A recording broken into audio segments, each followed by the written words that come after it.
The gentleman from Texas.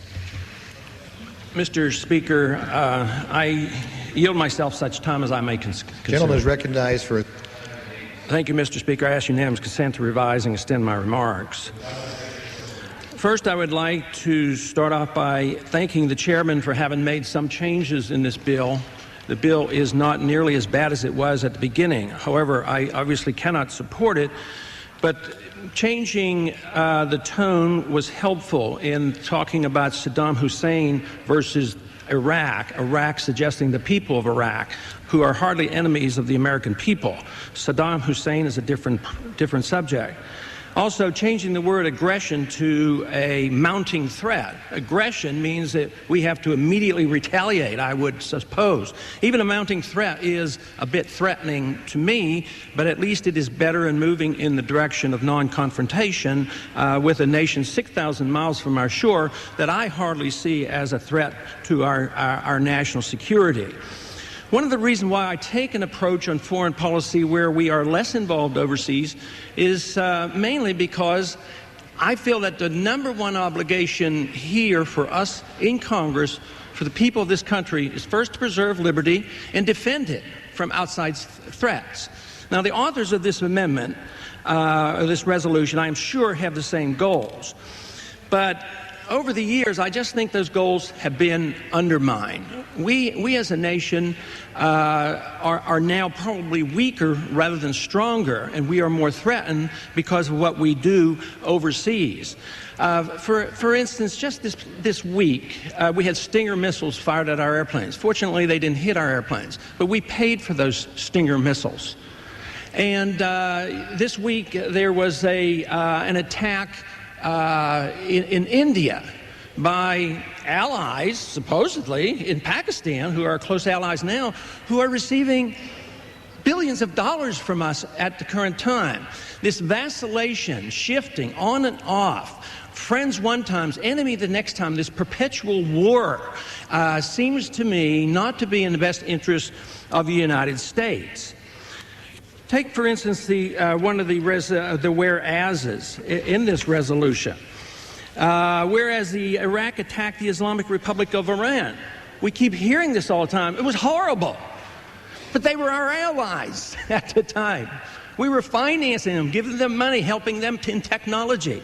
So I see this as a perfect example of us always flip-flopping. Not only do we frequently have those weapons that we buy and support a so-called friend turned against us, we so often have two elements of wars around the world fighting each other with our weapons.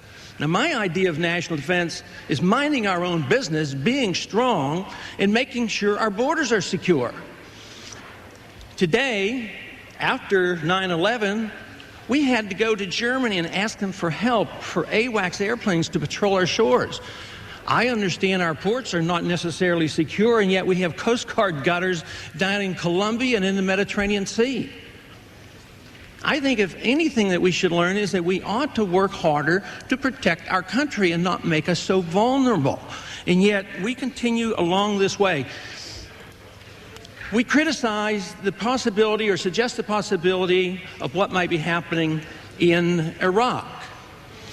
And out of frustration, this amendment came up because there's been no evidence that Iraq is connected. Not that Saddam Hussein can be construed as any type of a good guy, but there's been no connection, so there had to be some reason to go into Iraq. Now, I tend to agree with Chairman Hyde that if there was evidence, we probably have, under the authority we've given the president, to go in. But that's not what we're talking about. We're talking about the perpetuation, the continuation of the Persian Gulf War, which at the time was designed for the fight for our oil.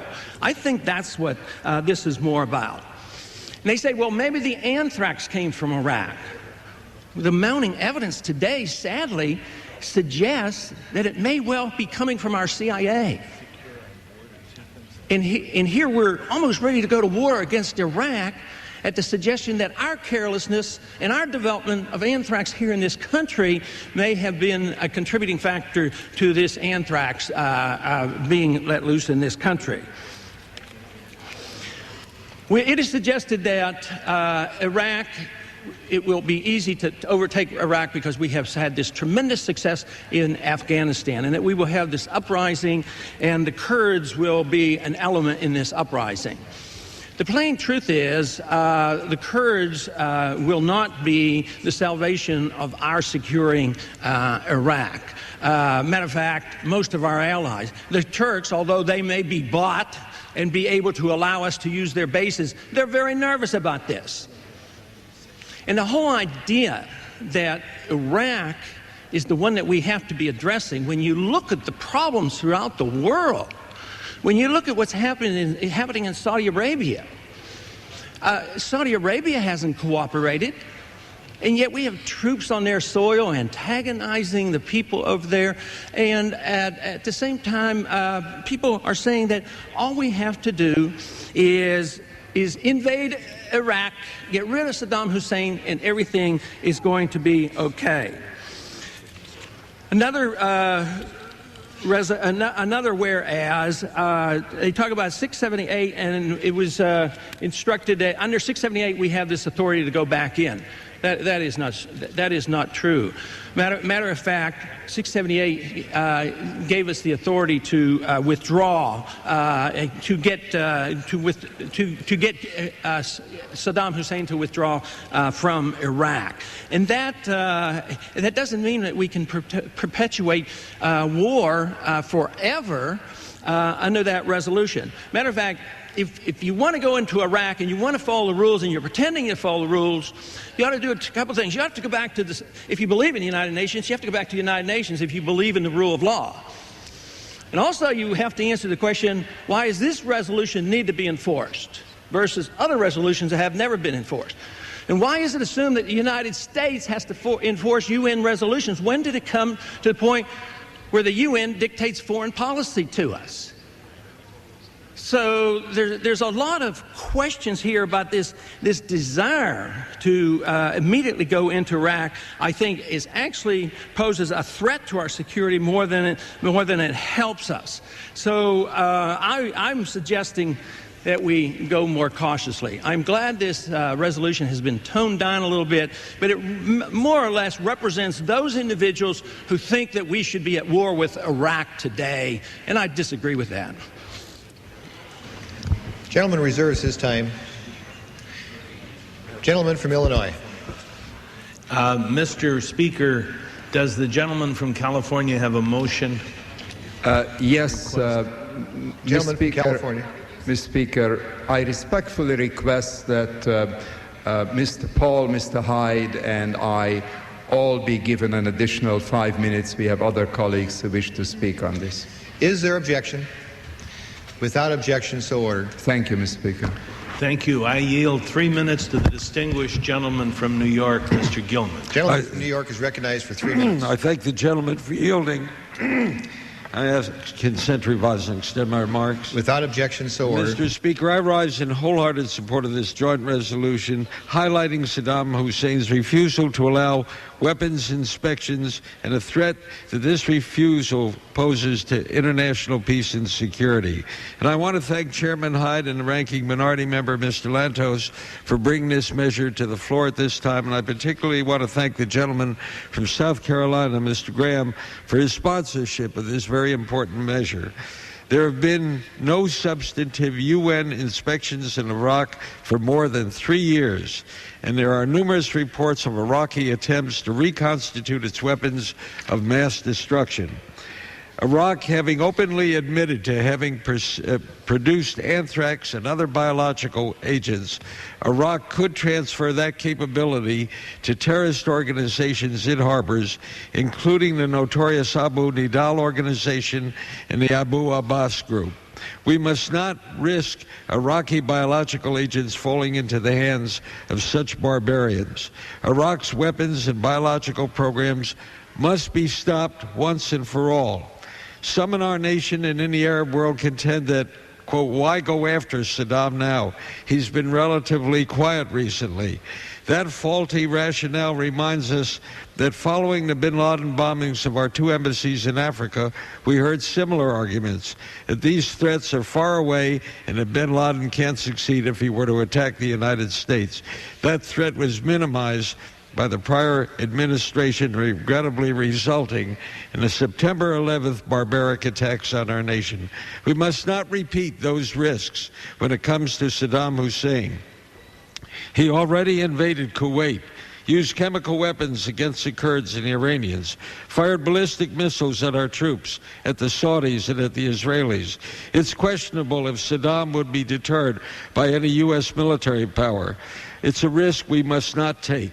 Hopefully, this resolution is an important step in our renewed campaign against Saddam Hussein. Not only does he need to be stripped of his weapons of mass destruction, but he should be ousted from power. He's shown no regard for international law, for the Iraqi people who would welcome, and including his neighbors, would welcome and be gratified to be rid of him. He's turned what should have been a rich, progressive nation into a bellicose bully and pariah, working with an indigenous opposition. We gave the Afghan people a brighter future. Working with the Iraqi opposition, we should give the Iraqi people no less. Accordingly, I urge my colleagues to fully support this important resolution. Yield back the balance of my time to thank the gentleman for yielding. The gentleman yields back his time. The gentleman from California. Mr. Speaker, I'm delighted to yield 2 minutes to a distinguished member of the International Relations Committee, my friend and colleague from New York, Mr. Crowley. Gentleman from New York is recognized for 2 minutes. Without objection, so ordered. Mr. Speaker, I rise today in strong support of this resolution. More than 10 years have passed since the United States and coalition forces defeated Iraq. But the potential threat posed by Saddam Hussein remains today. This is a man who has used chemical weapons against his own people. This is a man who invaded Kuwait and lobbed Scud missiles into Israel and Saudi Arabia. This is a man who must be dealt with once and for all. Between 1991 and 1998, Saddam Hussein played a game of hide and seek with his weapons of mass destruction. He would impede the progress of UN inspectors as it suited his needs, never fully adhering to UN Resolution 687 before expelling UNSCOM in 1998. As the famous proverb goes, when the cat's away, the mice will certainly play. The Iraqi regime has spent the last 3 years developing and perfecting its chemical, biological, and nuclear program, while the international community has stood idly by. Inaction and indifference may have been the prevailing sentiments, but on the morning of September 12th, we woke up to an entirely new and different world with a new and different attitude. We awoke to a world that values dialogue over destruction and peace over terror. Mr. Hussein, no more delays, no more deliberations, no more deceptions. Your time is up. If you insist that you have nothing to hide, then allow the inspectors back into Iraq to do their job immediately. Failure to do so will answer all of the questions that we have. The security of this region depends on it. The security of the world depends on it. And therefore, I urge my colleagues to support this resolution and to yield back the balance of my time. The time of the gentleman has expired.